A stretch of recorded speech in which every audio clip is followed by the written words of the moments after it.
Good morning. আজি বাৰু আমি শাকনি বাৰীখন দেখাবলৈ ওলাইছোঁ।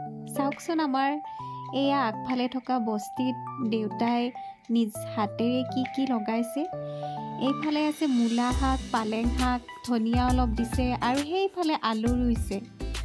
আৰু ইয়াতে আমাৰ মৰমৰ টিকলুকেইটা, আৰু ইয়াত মাজত আছে আমাৰ গীত। তাৰ ফূৰ্তি খুব ভাল পায়, এনেকুৱা মুকলি ঠাইত আনিলে তাৰ মনটো খুব ভাল লাগে চাগে। এইফালে গুণগুণ, বাবু আৰু মুনু। এতিয়া হেনো ইহঁতে ইয়াতে ৰবাব টেঙা খাব।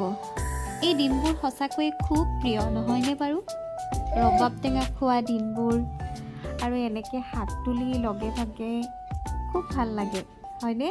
কাৰ কাৰ বাৰু এনেকৈ শাক তুলিব মন যায় কমেণ্ট কৰি জনাবচোন। এয়া আমাৰ আলু ৰুইছে আৰু এইফালে কিবা কিবি ৰুইছে। এই দিনবোৰ সঁচাকৈয়ে খুব ভাল লাগে, হয়নে বাৰু? আজিলৈ এৰিছোঁ, বাই বাই।